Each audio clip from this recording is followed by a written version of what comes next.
Lately, I really like returning to old games that I have loved for decades. One of these games is Plants vs. Zombies. Plants vs. Zombies, just as a concept, might seem extremely silly, and it is. But it is just as fun and entertaining as it is goofy. Now let me get into what was Plants vs. Zombies. Well, first and foremost, Plants vs. Zombies is a tower defense video game developed and originally published by PopCap Games. And there's not much more to say on that front, so let me get into...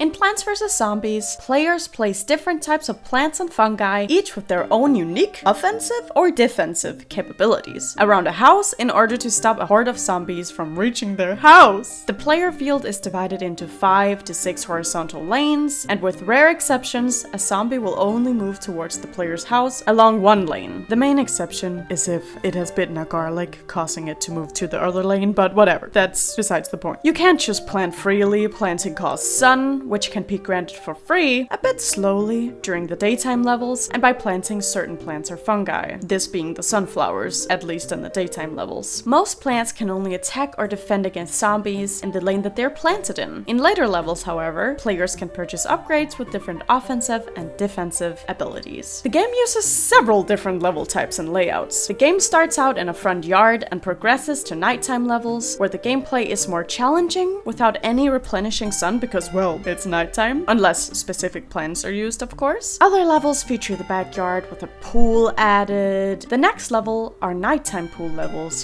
where fog fills the right half of the screen, except when specific plants are used. And those levels are a bit much, a bit hard, but whatever. And then we also have rooftop levels. On the final level, the player must face a huge robot operated by a mad scientist zombie, known as Dr. Zomboz, and that's also in the rooftop levels, but you know. At set points throughout the game, the player is either warned through a letter by zombies or addressed by Crazy Dave to prepare for an ambush. Where the game takes on a bowling style, using walnuts to bowl down zombies, or a modified version of regular levels, where random plant types come upon a small selection, and the player can use the plants without spending sun. I actually kinda like those, they're a nice change of pace, except I'm not the biggest fan of the bowling levels, but I digress. When starting the game, the player starts with a limited number of seed pack types and seed pack slots that they can use during most levels. The number of slots can be increased through purchases with in-game money. At the start of a level, the player is shown the various types of zombies to expect, and they are given the opportunity to select which seed packs to take into the level. Several plants are nocturnal though, such as mushrooms, having a lower sunlight cost, and are ideal for nighttime levels, obviously. Certain plants are highly effective against certain types of zombies, such as the magnet shroom, which can remove metallic items from a zombie. This includes helmets, buckets, ladders, and pogo sticks, and so on and so forth. The zombies also come in a number of types that have different attributes, in particular speed, damage tolerance, and just abilities. Zombies include those wearing makeshift armor, those who can jump or fly over plants, and a dancing zombie able to summon other zombies from the ground. At various points, the player will be inundated with a huge wave of zombies. Scary stuff. And so, if a zombie reaches the end of a lane, a lawnmower will shoot forward and destroy all the zombies in that lane. However, if a zombie reaches the end of that lane for a second time, or after a roof cleaner or a pool cleaner was destroyed, it will reach the player's house. When this happens, the music changes, and the other plants and zombies stop moving while that zombie enters the house. Crunching sounds will be heard, accompanied by a big "No!" scream, and a message saying, "The zombies ate your brains!" causing the loss of a level, obviously. Which I always found to be super funny, like that is so dramatic, but also so on point. And so this eventually displays the game over, or you survived for number of flag that the player has completed, depending on what game mode you pick and play, of course. And that is just before dying a gruesome zombie death. And so the game over screen may differ between modes and levels, like I said. Now that we've basically touched base on the whole game as a whole, now let me get into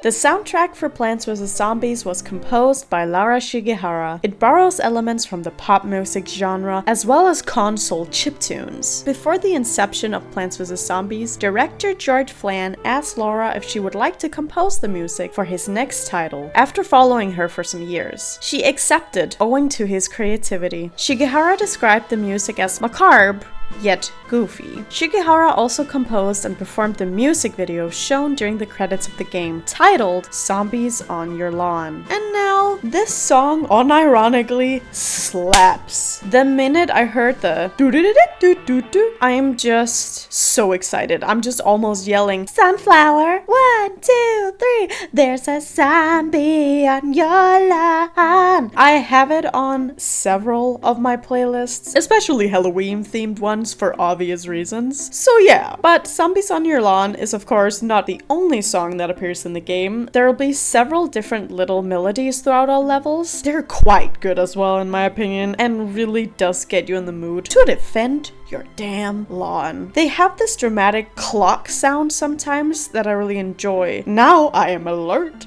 and ready for sure. But the normal game mode is far from the only way of playing the game in this, with all of the melodies and lovely stuff like that. Which brings me to...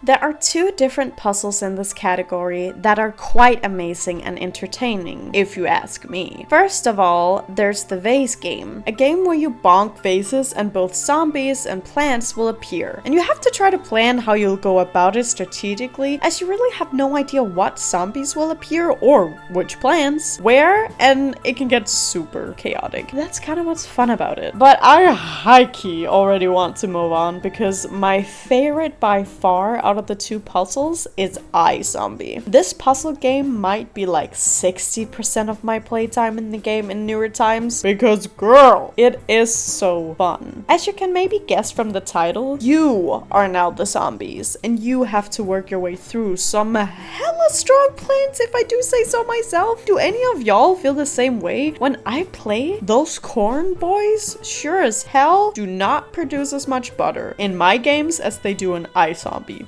So unfair, but whatever. Regardless, there are some levels that are specifically themed in both of the puzzles, and then after that you have the option of the endless games, which is defo my wheelhouse. Like I said, spent so much time on that, but even though I did, I feel like I don't have that much. Like, I'm not even that good at it. I feel like I'm at 13 or 12 or something in iZombie, but I swear to God, you guys, they can get hard, and maybe I'm just bad at them, but I surely do enjoy them. But enough of that. Let me move on to...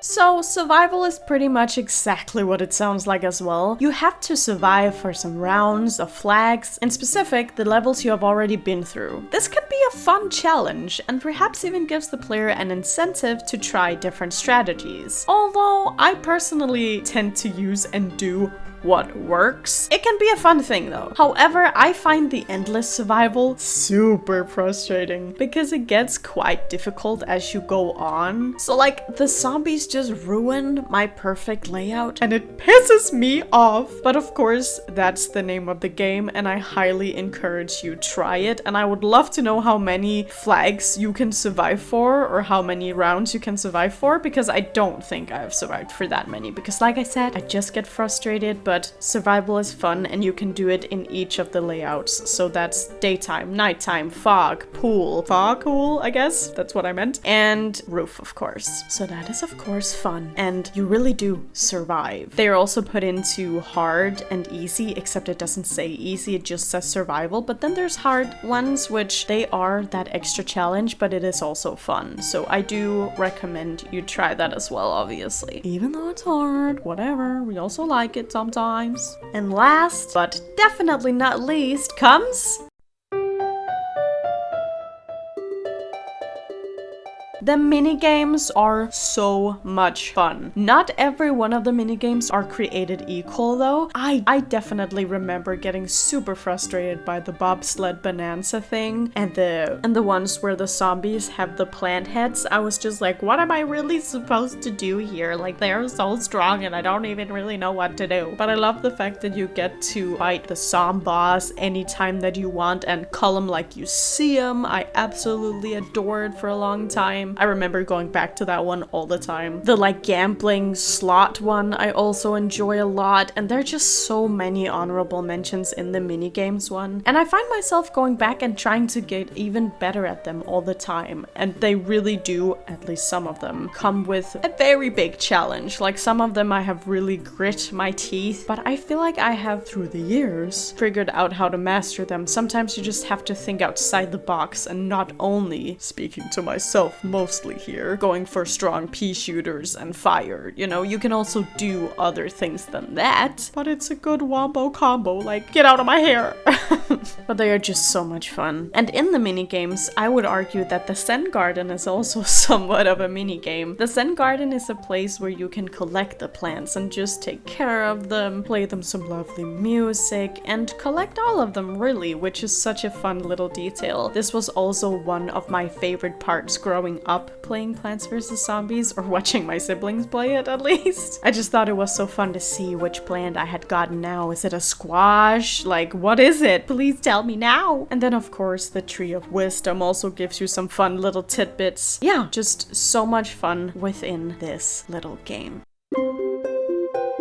So really, what was Plants vs. Zombies? Well, to me it was/is an extremely fun game that always fills me with nostalgia and fun. What is it to you guys? I would absolutely love to know. I know that there has been, not controversy, but I suppose in a way in the newer games with microtransactions and things that just kind of flopped. But to me, the original Plants vs. Zombies really do hit, and it's something I return to all of the time because it gives me this gratifying feeling, honestly, that I did something, and it is just so satisfying to just see the zombies absolutely melt away. Kind of like in The Binding of Isaac for me. It's just something that makes me feel powerful and thus happy. Yeah. But please do tell me what Plants vs. Zombies has meant to you if you've ever played it. If you've never played it, you know what? Go on ahead and just feel the kind of retro vibe and have fun with it. But with that all being said, thank you guys so much for watching. Remember to like, comment, and subscribe, and I will hopefully see you in the next video. Goodbye, you guys!